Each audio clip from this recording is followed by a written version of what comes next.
Welcome to another edition of the Freeform Rock Podcast, YouTube edition with me and Lee. What's up, Peace, brother? everyone. Cheers. Oh, my coaster, my vinyl coaster. Yep. Stuck. You know what? That's a thing I get pissed off at. Cheers. You get these coasters and they stick to the bottom of your glass. What the good is a fucking coaster? They look like CDs. No, is that why they skip whenever you play them? It's like it's a miniature vinyl. Oh, cool. Yeah, I got a whole set of them. The dog ate one of them, though. See, there's little chomps on this one. Wow. The dog ate my good records. We can only review bad ones. Oh, dude, she ate the cover of my REO Speedwagon and my freaking Leonard Skinner one for the road. Fucking dog. Okay. And chomped on some DVD covers too. Fucking dog. Huh. Well, One for the Road is considered to be a good album. I haven't really heard it, but I tend to think it's considered to be more of a classic than their regular records. It is a really good album. I got a Leonard Skinner coming from Amazon. It's their live from Nepworth coming. I heard that I heard they blew off the stage. One of the great bands back then. It's pretty good. I can't wait to see it. I got the DVD, and it comes with the Blu-ray. It comes with the freaking movie about them and the live album. That sounds cool. Yeah. You know, I wasn't a big fan of a lot of their stuff, but the album of theirs that I like, and I like it a lot, is Nothing Fancy. The one with Saturday Night Special. It's a great album. That's a really, really good album.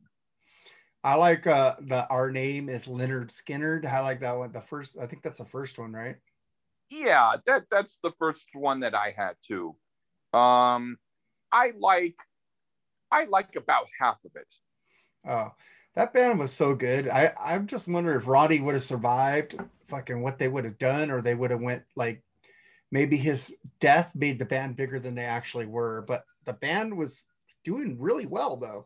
So I don't know. Yeah. But when it comes to these what if questions, a lot of people thought about what if Pete Willis had not left or got kicked out of Def Leppard? Would they have gone that commercial route? Well, I heard some stuff that Pete Willis did later. He did a few albums with his own group, and he eventually did get commercial, just like Hysteria and all of that. So the answer to people's question is yes, they still would have continued on the path that they did. And the thing is, Phil Collen, not that I'm a fan of a lot of the stuff that he did with Def Leppard, but he was in a group called Girl that's really good. And with Phil Lewis of LA Guns. Yeah. Yep. Yeah. And have you heard the album? Yes. It's freaking awesome. I love Phil Lewis. And they do a great version of a Kiss song, Do You Love Me? They do it better than Kiss. A lot of people do songs better than Kiss. Come on. But LA Guns even did a version of a girl song, I think, on the first album. Okay. That's cool. Yeah, I love LA Guns. I fucking love that band. I can't wait. Tracy Guns, and not Lewis, I mixed them together. Tracy Guns and Michael Sweet have an album coming out called Sunbomb. That sounds like you liked it. I sent you a track. You said it was good. Oh, okay. Now, a question. Are you more into new stuff, or are you more into old stuff? Or does it not matter as long as it's good stuff? Doesn't matter as long as it's good stuff and well made. Okay. Now, when it comes to well made, does that mean that if you shove in the CD really hard, that it won't scratch or break, that it will stay firm? Or does it mean the producer was intelligent and not sucking on a pacifier during the recording? Well, the album is well recorded. The songs are well made. That means that the lyrics are good. The playing is good on it, and the musicianship is great. And has a groove and has something that I could get into. Like, Oh, you could have these groups that come out and just repeat the same lyrics over and over and over, and people think, "Oh my God, that's the best thing since sliced bread." And I'm going, dude, they can't even write a fucking song. How could you like that shit? I don't fucking understand it. okay. What? All right. There's if an album had lyrics that I'm not going to say offensive or disturbing, but let's just say they weren't great lyrics. Maybe they sounded like a kindergartner, or like maybe they were like, I saw you yesterday in June. We stood out by the moon. You had such lovely hair. I'm glad I saw you there. Or, just stuff that was just more or less amateur rhyme. Kind of like But old Green Day. I don't know, but I won't put it past them. But let's just say sometimes I give myself the creeps. Sometimes my mind plays tricks on me. Stuff like that. but I like that song. But I like but that I song too, but what, it's simple lyrics, but it's good. It's like Cheap Trick. yeah, I yeah. want Well, you to want me. I better than need the you to example need I me. gave. But anyway, my point is, if there was an album and there were lyrics like that, but they weren't lyrics that you thought were great, I'm not saying you hated them, but more like they could have done better. And then there was another album with really excellent lyrics, but the music on both albums was the exact same music. Would you say bored. that one album sucked and the other one was great? Or would you think they were both good musically, but the lyrics weren't as good on one? If the music is the same on one album and I listened to the first album that had the same music, I'd probably like the first album better. And the second album, I go, they ran out of ideas. Okay. I guess what I'm trying to say is, it's kind of like Load and Reload, Metallica.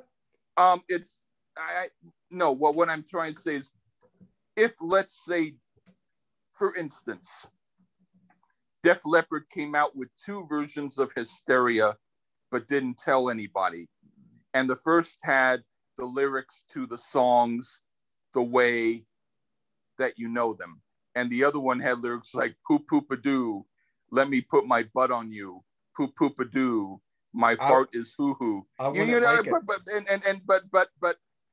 the music was still the same. But they just wanted to test to see if people noticed the difference between lyrics or music. How would you react? I could understand the difference between music and lyrics. If I tell you all the time, hey, this song sounds like they took it from this artist or they took it from themselves, they copied themselves. I don't like that. Even if they change the lyrics, if it's still the same music behind it, it's not creative and it's lazy to me. Okay, what I'm trying to say is, let's say it's the same exact tracks. It's just the vocals and the words are different on one album than the other. In other words, it's like a remixed version. That's what I'm trying to say. Well, it's kind of like, hold on right here. Let me see. I can tell you who did that. Because I thought this would be a complex question, but you're making it even more complex. But it's funny how kudos to you. It's funny how you said Def Leppard, because they did that. Let's see. I got this album. You're bringing this in an area that I'm kind of feeling interested in. Let's see. They had a song which was the same song but different lyrics. They just changed it. I think it was Let It Go. The song Let It Go off High and Dry. but they had an original version of that was different. It was the same music but different lyrics. And I can't remember what's. I'm trying to figure out which song on here. Let It Go, Single It, Good Morning Freedom, Glad I'm Alive. But it's a different. They changed the song, but it's the same. It's the same music but different lyrics. But yeah, both of them were really good. But I like the Let It Go better. I can't remember. Okay, I think you did answer my question. I think that yeah, you did answer my question. I'll say because it still has that let it rock, let it go, but it's different lyrics. I'll figure it out. The other question that I have, and I don't have too much more, but I just have one more. Have you ever watched videos of songs but the backwards version just to hear how they sounded like let's say the Rolling Stones have I Can't Get No Satisfaction, and then when I hear it backwards, it goes rup, rup, rup. Like it's not that this is exactly it, but it's like rup, rup, rup. Mr. Mango Man first, Mr. Mango Man first. I heard something like that, but I don't go out looking for it. Huh? I heard stuff like that, but I haven't went looking for it. But okay. But have you ever heard like Total Eclipse of the Heart literal version where they use the same video, but the lyrics are describing what's going on in the video? There's a man dancing and it's going to Total Eclipse of the Heart. Oh, I haven't heard that, but that I'll send that to you. It's hilarious. It's like it's Total Eclipse of the Heart literal version. They're doing literal because of what's going on in the video. There's a man riding a horse.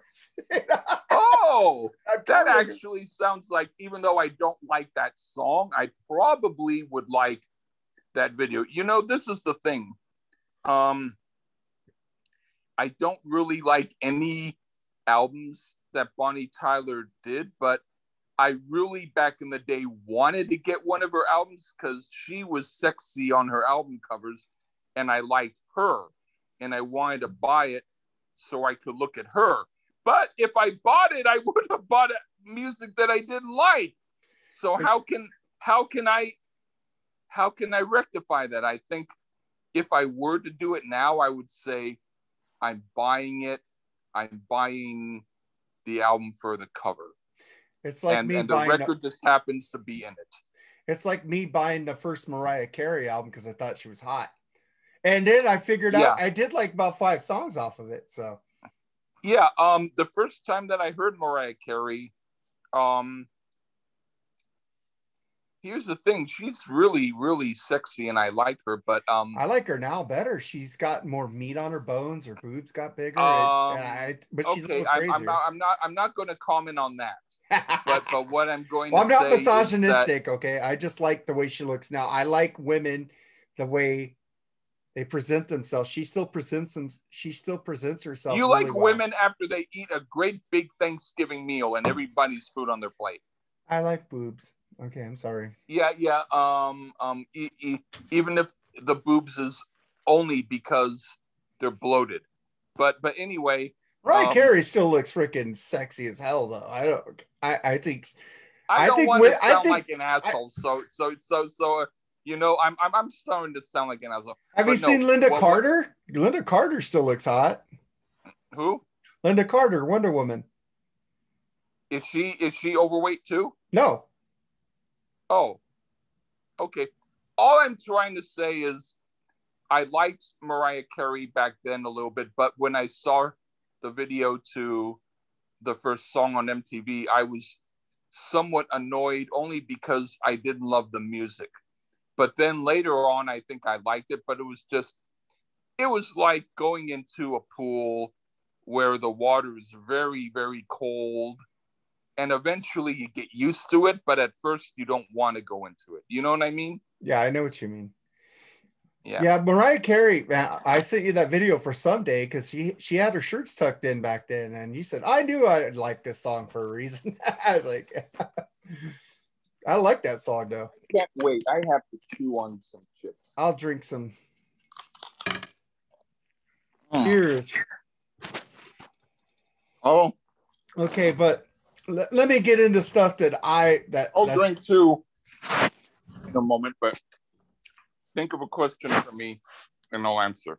Well, I have a thing that I've been noticing. You have bands like Motley Crue and Dokken, which I love, that are really huge. Well, Motley Crue can do an arena tour. Dokken can't. Dokken could do clubs. But then you have a band that didn't have the look, didn't have the sexy band members, except maybe the singer.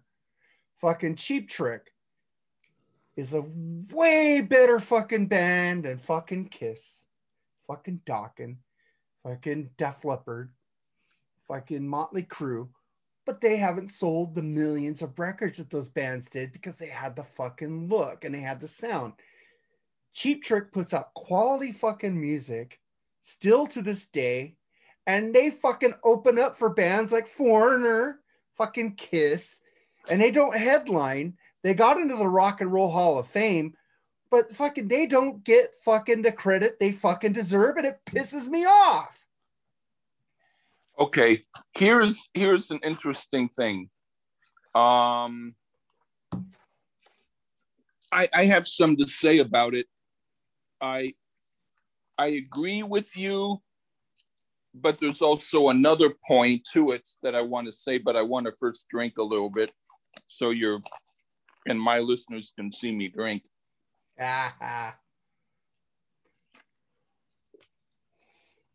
You need a chaser, dude. I drink raw whiskey with ice. So my chaser's in my white ice. I would be in misery if I didn't have a chaser. Yeah, I don't need a chaser, man. Well, I'll mix it sometimes with Coke. Are you part Norwegian? No, I'm part Irish, and I think it's the Irish part of me. Just drink. That's cool. I think I'm part Irish, but the thing is, I don't know which part now because my mom originally said there were 4 different possibilities as to my dad, and now she said there were 11, or back then. And then so it's like, I said, Mom, I could do a movie or like a Broadway play called Who's My Daddy? And in one song, there's a line of guys down the sidewalk who are getting their cheeks swabbed for a DNA so that they could find out which guy is the daddy. And she said, oh, honey, it wasn't that many. It was only 11. It's like saying, you fucking bitch, I'm not that fat. I'm not 500 pounds. I'm only 495 pounds. You know what I mean? Oh, I can't watch that show, My 600-Pound Life, man. I feel I just pray for those people to lose their weight, you know. Yeah, but what I mean is my family, a lot of them, they ate bad, and then they were depressed, and then they were trying to ask me for advice, and then when I give them advice, they don't even listen. So they had a lot of love and they were cool, but they also didn't learn. But the question, I forget what question I was going to ask. I'm saying, why is Cheap Trick not as big as fucking all these other bands when Cheap Trick is a better band? Yeah. Rick Nielsen and Tom Peterson, well, they were originally in the group called Fuse. And even though in the liner notes to the CD of it, which I definitely recommend, if you can find not online, this is one group you need to get the CD. You don't need to get the original vinyl because the CD pushes everything on red. It is one of the best engineered powerhouse CDs that you can find. If you can find Fuse on CD, it wasn't cheap. I paid almost $20 for it, but it's worth it. But anyway, Rick Nielsen, Tom Peterson were in that group. Rick Nielsen didn't like the way the album was produced, but screw that because it was fantastic. But anyway, when they broke up, Rick Nielsen was then working with Brad Carlson, who became Bun E. Carlos because Rick said, we already got a Nielsen and a Peterson. If you're Carlson, that's too Nordic. So why don't you call yourself Bun E. Carlos? And he was like, sure. But he originally was Brad Carlson, and he worked with Robin Zander in another group while Rick Nielsen and Tom Peterson were in one group. And the thing is, the group that had Brad and Robin, they did do like a single or something, like a 45. I don't know if Robin was in the group when they did the single, but I know that Brad and Robin were in a group together right before Rick and Tom and Brad and Robin formed Cheap Trick.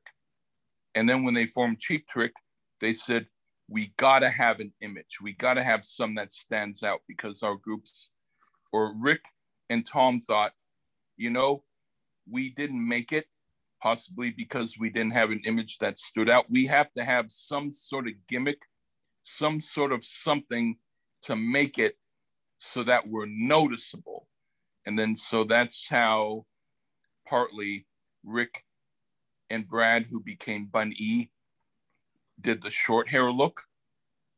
And Robin and Tom kept the long hair. And they did it because they knew that image-wise, it would be interesting and noticeable. And so even though they haven't sold a lot of records, well, that makes me think about, I'm a good artist. I'm maybe definitely eccentric, but most people, I'm not saying you and me, but most people in the fluff world, like the, hey mom, I gotta get new earrings at the mall. The cashier, he's got, his hair smells good. Can I just go there, please? Please, I don't need to buy anything. I just need to go there and ask him a question because his hair smells so good. People like that, they will listen to music because the guy on the cover looks good. I'm not saying I haven't done that, but they do it only. And they're the people who usually buy the music that becomes very, very popular. And people like us who are into cooler music, who like groups because of their music, and maybe if there's someone hot in the group, we don't mind that, but we're not going to not buy albums by people who aren't hot looking. If their music's great, we're going to buy it because it's fucking good music. So, you know, we are in the minority. It's not maybe a matter of promotion as much as it's a matter of people have their own mindsets. And some people are in the mindset of, oh, I don't like this because it's too weird. And other people are like, I like this because it's too weird. So it's a matter of who will like what. But the thing is, at least Cheap Trick, they're survivors. They're like, you know what? We're still going strong because we want to do it.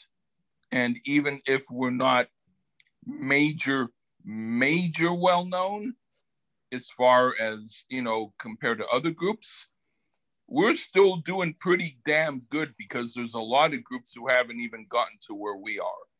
And I think that's where they're coming from. Okay, it was Cheap Trick Day the other day in Illinois. That's awesome. A whole state celebrates the fucking band. But RS Speedwagon should have been in there too. But even REO Speedwagon, they're great artists. They're more well known. They're more well known than Cheap Trick, but to me, REO Speedwagon with Gary Richrath was just on par with Cheap Trick. But when Gary left, Cheap Trick kept going, and REO Speedwagon hasn't made a new album in 10 years. It's like, Cheap Trick rules, man. That band, what made them big was Live at Budokan, a fucking live album. A live album. Their first album didn't sell. The live album, Budokan, put them in the stratosphere, which made Dream Police go higher. The next album. Fucking that band rules, man. They could play. Eddie Trunk they asked Eddie, hey, what do you want us to play tonight? He wrote down a set list. They went out there without practicing any of those songs and played them perfectly. That is a fucking musicianship band. Do you think Kiss could go out there without a set list and just give them, here, play this? Do you think they could go out there without any practice to do that? Fuck no. They are not on the same level as Cheap Trick, but they get more love than Cheap Trick, and it pisses me off. Did you see any of when Gene Simmons did his Vault Experience, there was one guy, I don't know if he bought the $2,000 experience. He definitely could have, but he bought, I think, both the $25,000 experience, which meant he got his name on the credits for executive producer on the box set. But then he also bought the $50,000 experience, which meant Gene came to his house and he brought Ace with him, and it got filmed. Have you seen it? No, but I love Ace.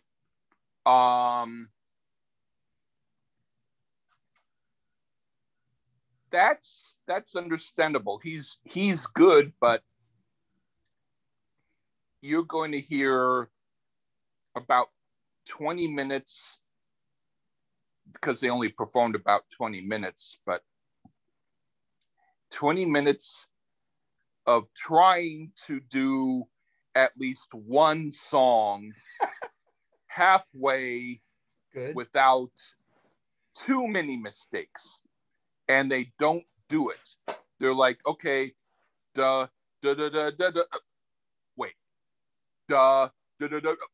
okay, wait, one more time, okay, let's tune up, okay, now, oh, you're in the wrong key, come on, man, get in the right key, okay, one more time, and the whole thing's like that. And this guy paid $50,000. I would never pay $50,000 to see any band or come to my house or anything. I don't fucking care for that shit. I just want to hear good music. And Cheap Trick probably could have went to that house for $5,000 and played a whole concert. And perfect.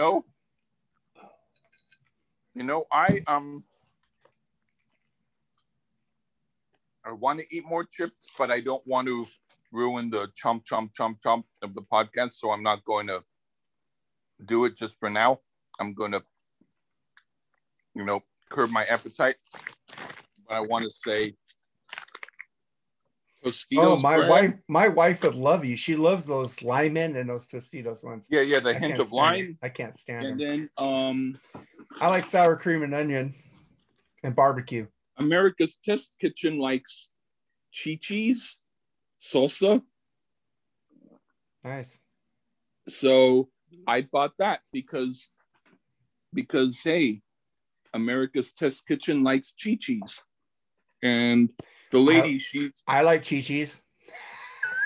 Oh, I was going to say, well, the lady, she's actually very, very plump, but she dresses well, and I like her. Mm-hmm. So, hey, I'll eat Chi-Chi's. but the whole thing is though, yeah, I'll watch a concert if it's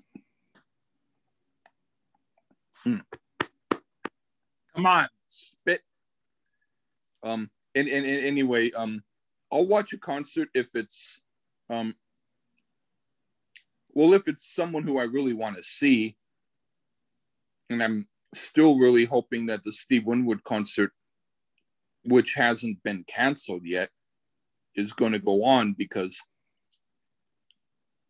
I don't want to see it on my phone. I don't want it to be a virtual experience. Even if I have to go way, way up in the balcony, I still want to physically be in the room with him. But the thing is, other than that, when I go to concerts, I want to see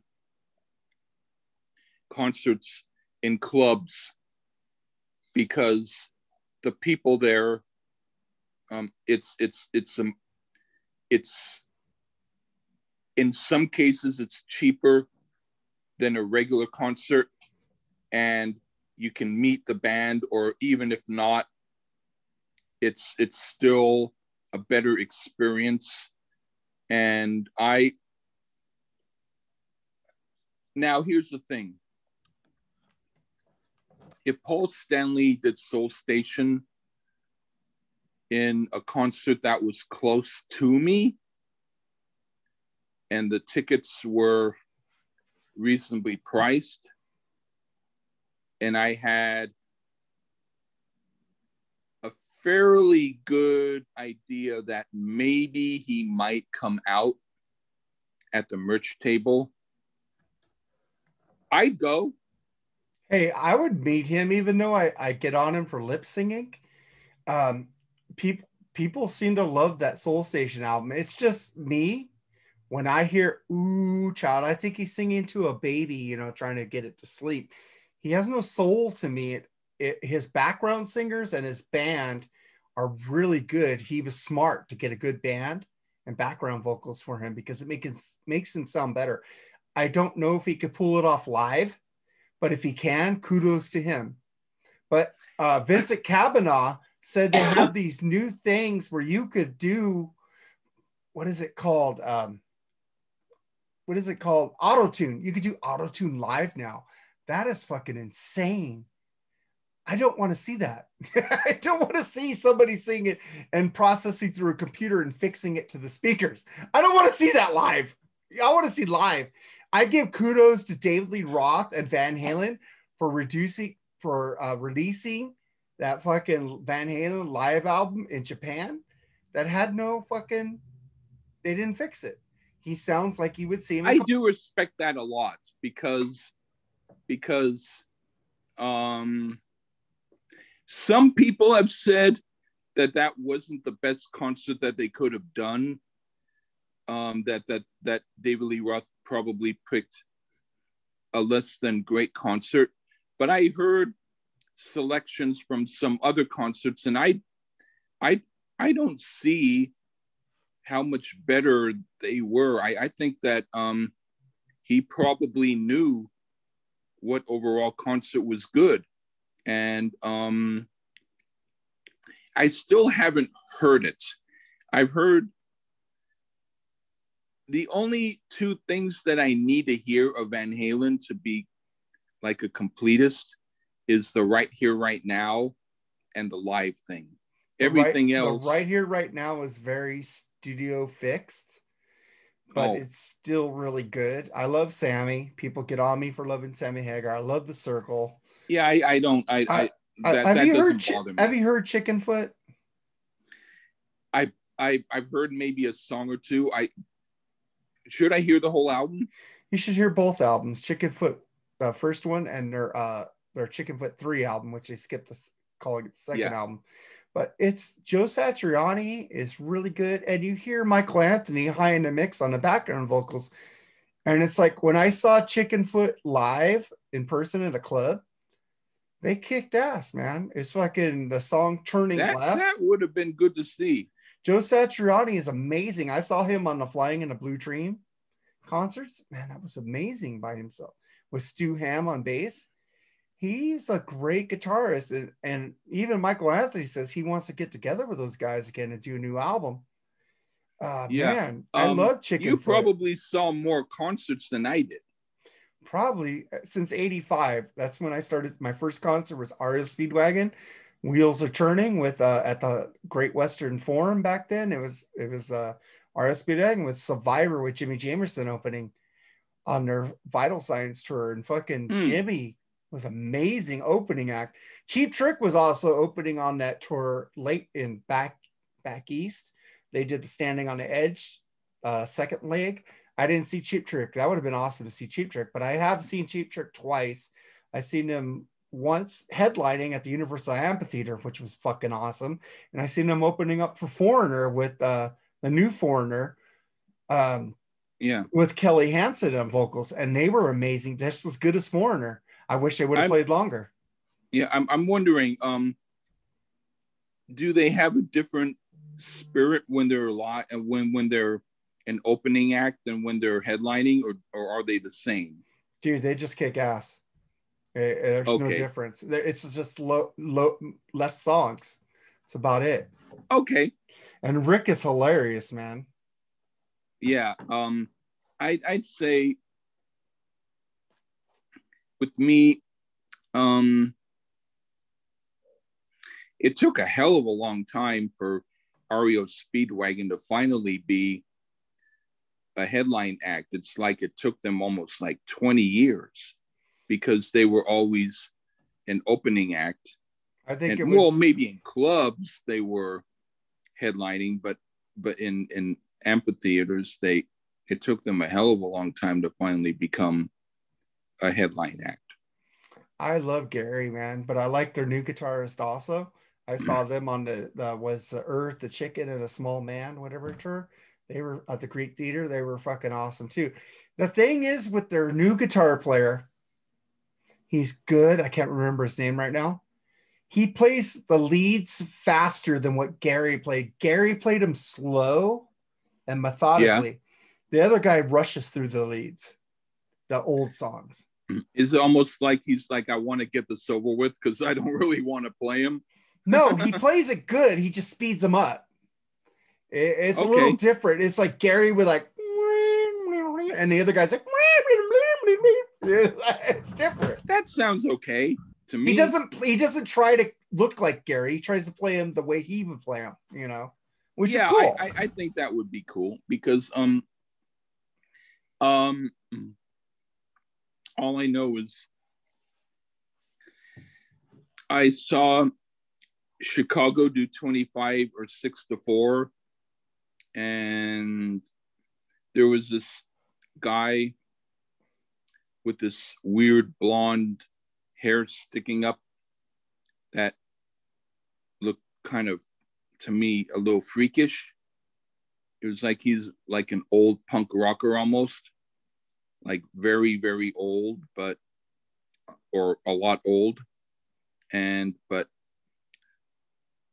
weird, like a nerd old punk that it looked like, what the hell is this guy doing? And he kept like running around the stage and like clapping his hands and looking really strange. And I thought, this guy is really, really annoying. And why the hell is he there?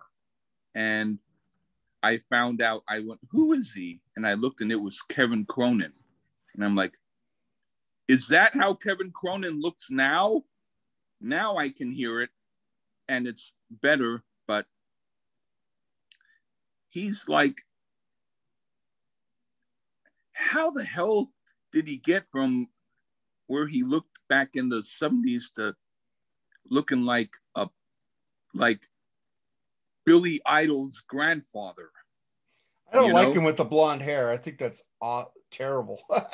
Yeah, it's like it's really, really bizarre. But I mean, I think it's I because he mean, moved to LA. yeah. I mean, if I met him on the street, I wouldn't tell him to get hair dye. I would just say hi to him. But I mean, you know, it's like and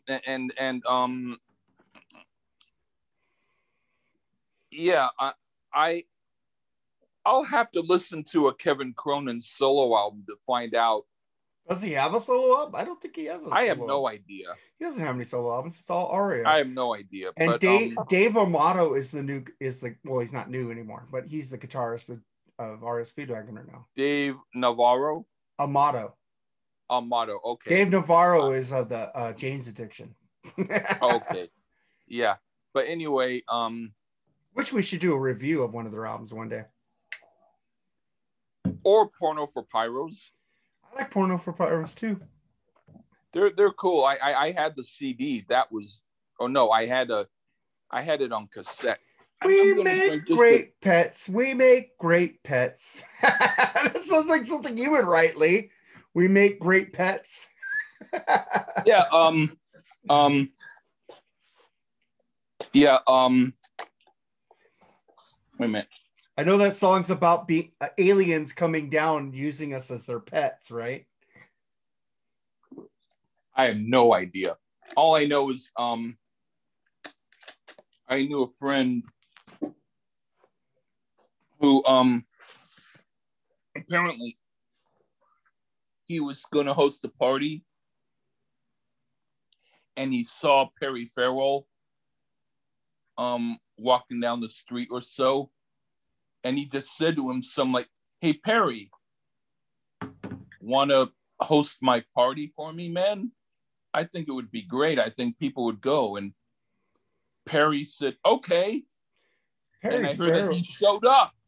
Perry Farrell's the party was awesome. He's an eclectic dude, but he's cool as fuck. Yeah, he's like you, Lee. He's like your brother. Yeah, he is. I would hang out with him. Yeah, I would hang out with Perry too. I would like to hang out with Dave Navarro too. I like that one. I'd like to hang out with all of those guys. You did one Chili Peppers album that was really good too. That was freaking good. Yeah, fuck, man. I love Aria Speedwagon. I love Kevin Cronin, but that blonde hair, man. Why are you dyeing your hair blonde? We know you as it's weird. When I saw it, I mean, when I found out it was Kevin Cronin, I'm like, well, at least he's Kevin Cronin. He's not just some weird guy they picked up on the sewer and just asked them to perform with them. At least he's a name person. But it's like, if you see that thing, Chicago 25 or 6-4, yeah, they're actually playing really, really well. It's a new band. They're doing some kind of reunion or whatever, but only a few members. Well, you got the original band are on it, but Kevin Cronin is on it. But it's good, but Kevin Cronin almost ruins it for me only because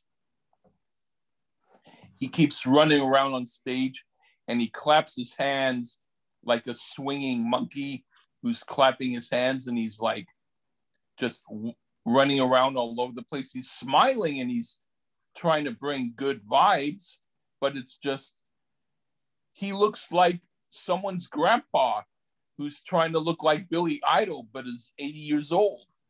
And it's annoying, but he's a good guy, but he's just, and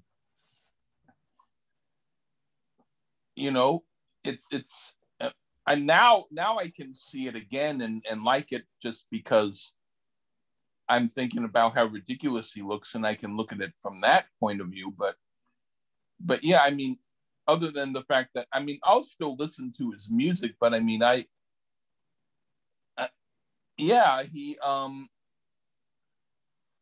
don't know what he was going for with that blonde hair, but better him than me, you know? Well, it's like we brought up Chicago, we brought up Cheap Trick, brought up Aria Speedwagon. What's the other band we brought up? Oh, they're all from Chicago area. They're all from Illinois, you know. Oh, Styx. Yeah. Styx is from Illinois too. We didn't bring up Styx. All right. But you got those 4 bands. And out of the 4 bands, Cheap Trick makes new albums. They make new music. They fucking Aria Speedwagon. Well, Styx made a new album called The Mission, which was really good. And they say they have a new album coming ready, but Tommy wants to wait till they go on, they could open up and go on tour again.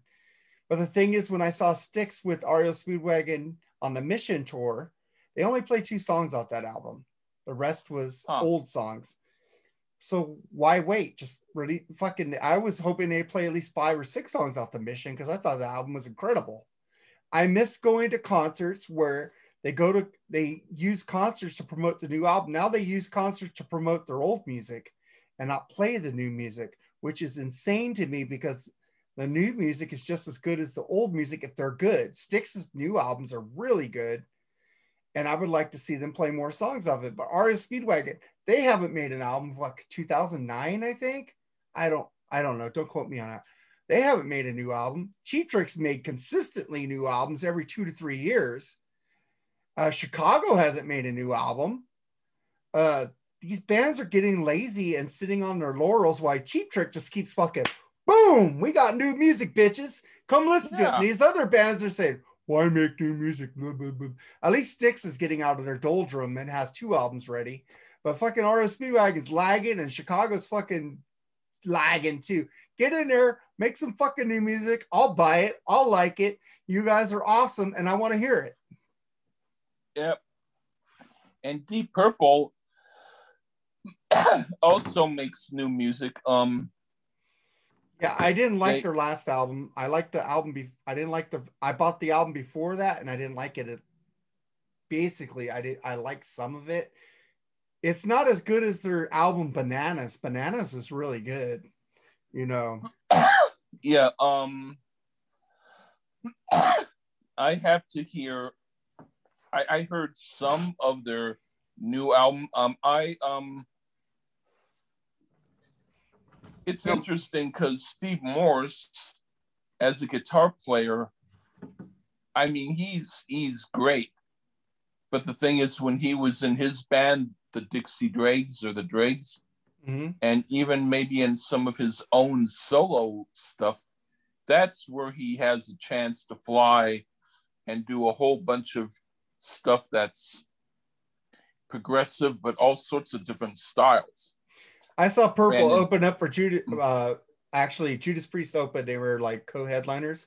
I saw Purple. They closed it and they basically played the old songs. They didn't play any new songs, and it was like, why even make new music if you're not going to play them live?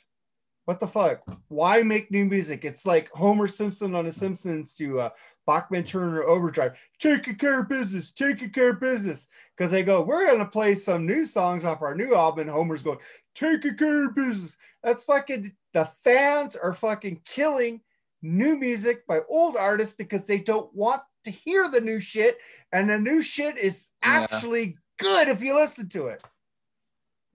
In fact, Bachman and Turner did a great album together, you know.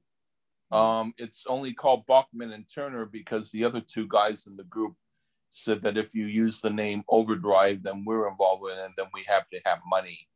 And so they said, well, can we just do it Bachman and Turner? They went, well, that's your last name. Of course you can do it. So they did it Bachman and Turner, but it's really good. And but anyway, I forget what I was going to say, but it had something to do with something. But I always have something to say, so it doesn't really matter. Yeah, but Bachman and Turner are fucking awesome. Overdrive was a great band, you know. Yeah. But fuck, what's that other band that fucking from Detroit? Mitch Ryder and the Detroit Wheels are fucking a great band. You know, Devil with the Blue Dress On. Yeah. Fuck, that was a fucking slamming band. Fuck. Yeah, Bachman or actually it's Bachman, but they're from Canada. Yeah, Bachman and Turner Overdrive's from Canada. A lot of Yeah, the great but bands I like from Canada, man. I love but Bryan Mitch Adams. Ryder, his stuff is fantastic. It's hard. There's a group that he did after he did the Detroit Reels, just called Detroit, and I'm still trying to find to listen to that album because his stuff, even in the '60s, was really really good. I He want to he do he. some Mitch Ryder fucking Yeah, reviews, man. yeah.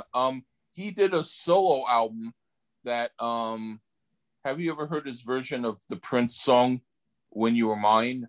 No. Oh, that's the album to do. And then he did a version of Keith Sykes' song "Big Time," but it's Bigtime. Um, have you ever heard that song? No. Okay. Um, you could listen if you want, or you could wait, or whatever you want to do. But it's a Mitch Ryder album, and it's really good.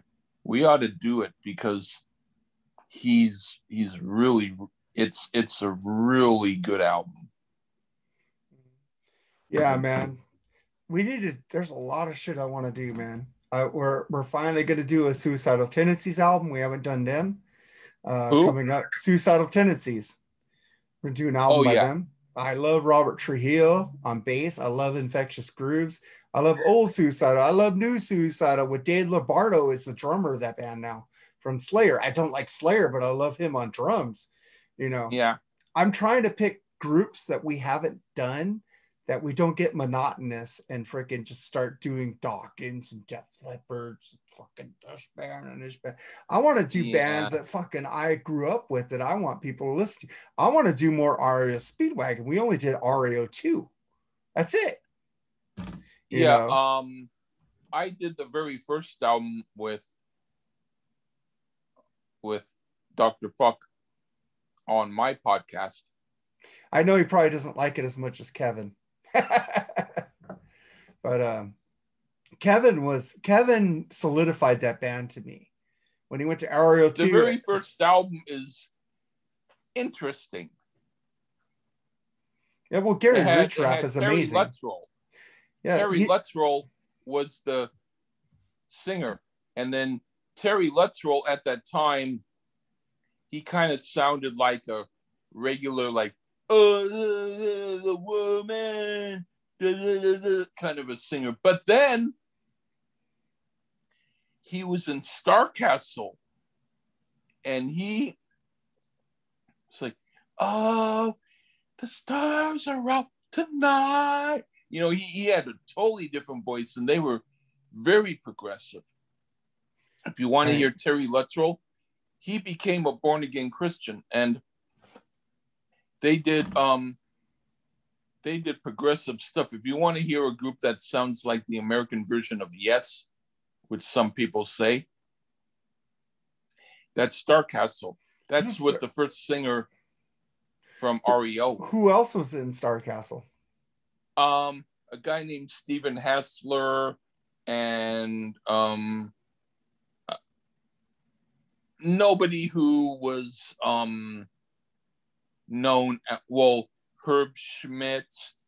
I forget all of the guys, but there's like a Tassler and a Hassler or a they're a group that I don't even know all of their names. But if you look under sometime, look for Starcastle album on YouTube. I'll check it out. There's the one album that I really like that a lot of people don't like is one called Real to Real, but it's like REEL, real, like a you know, a reel of a tape, to real, REAL, like real, like real to real. And the songs there are not as progressive, they're more commercial, they're more pop, but they are really well written, and some of them sound like stuff that should have been hits. They're so good. and it's one of their best albums. And I don't know why people don't like it. I think it's great. And maybe we should do a review on that. Yeah, I'd love to do a review of that album, man. That's fucking cool. You know, that in fact, it's the song Nobody's Fool. I'm nobody's fool but my own now, baby. Da-da-da-da-da. I don't want to hear your lies. Da-da-da-da. I'm nobody's fool, but I'm my own now, baby. Even though you haven't heard it, that's a catchy hook. Nice. And I love hooks. The song is great. And all right. What you gonna do when it all comes down to you? You've been looking for answers. Da-da-da-da-da. Doing what you wanna do. What you gonna do when it all comes down to you? It's like perfect music that nobody fucking listens to. Well, it's like I'm getting pissed off at people fucking put these bands above Cheap Trick when these bands that they're putting above Cheap Trick are not as good as fucking Cheap Trick. It pisses me off. That's it. Yeah. You know, I know how you feel, Lee. Yeah, I know what you mean. Yeah. The thing is, I got stuff like that. I got David Palmer from Steely Dan. He's the guy who sang the song Dirty Work. He had a group called Walk Cool. It wasn't the one guy singing. That was another singer on Steely Dan. I didn't know that. You know that I don't wanna. I love that song. That's one of my favorite Steely Dan songs. You know the soft voice. Da da da da. Tommy Shaw and Jack Blades did a version of that song on one of their cover albums. But you know, the guy who sang it was David Palmer. I thought it was the other singer, the keyboard guy. Can't think of his name. He sang some of it, but no, they had I'm a fool David Palmer to do your dirty work. Oh yeah. I don't want to do your dirty that part work. Was probably by Donald Fagen, but the part I love Donald Fagen. Go the key, and you want some money and da for free. Well, that part. You know what also gets me pissed? You know what also gets me pissed off when people think Asha is the best Steely Dan album. They go, no. They say Asha is the best Steely Dan album. It's one of them. But I like Katie Lied. I like Katie Lied too. I told my friend, have you listened to Katie Lied? I have that on vinyl. That's one of my favorites. Yeah. But I mean but David Palmer was in a group called Waku. And their stuff is hard to get. You can't even find it. I had an album of theirs. They have weird songs about whipping people and weird relationships. Like they're kind of, well, not too bad, but like love is a borderline. Like I'm tied up in your love. I can't get free of these ropes, or there's a little bit of a weirdness to what they do. Yeah. But he sings more tough. Like there's a song after the rapture, after the and talking about like what they're going to do after they have rough sex. So it's kind of a intense album as far as lyrically, but musically they were kind of mellow. Well, not mellow hard. Like if mellow music can be hard, I don't know if you know what I mean, but kind of like I'm trying to think. If a song like if there was a piano song but the piano player played really loud and it was maybe kind of like I can't even figure it out, but maybe a little bit like Born to Run by Bruce Springsteen. Kind of like that. and their stuff isn't even hardly out. I mean, if I could find it, we could review it. But it's like I had it. I found a copy of it in in St. Vincent one time. Hell, I can't. Nobody has that album now. It's their stuff goes for hundreds of bucks, man. Dang, it's like that band, The Killer Dwarfs, man. You try to find their album Stand Tall, it's like hundreds of bucks. Yeah. And the drummer told me to go steal it because Epic is being jerks to them. Yeah. It sucks, you know. I had all these fucking good fucking rock stars as my friends on my old Facebook, and now they think I'm fake. I can't get Matt Starr or freaking Daryl Dwarf to fucking refriend me. It's like I'm still in fucking free friend hell because of Facebook took away my page. Fucking sucks, man. I love those two guys. Matt Starr is one of my favorite newer drummers, man. He plays with Ace Frehley and he played with Mr. Big. Were you able to get drummer. Todd to refriend you? Oh, Todd refriended me because I texted him. Todd Todd is still there. Todd is an A1 plus guy. Oh yeah, he rules, man. I love that guy. I can't wait till his new albums come out. And fuck, I got Craig Chasen, but he wasn't a friend before. So he's a really cool dude too, and he's going to be on the podcast from Badlands, bass player Badlands. But let's end this. I'd like to talk with them. Let's end this now, and let's say goodbye. And that's it, man. Say goodbye, everybody.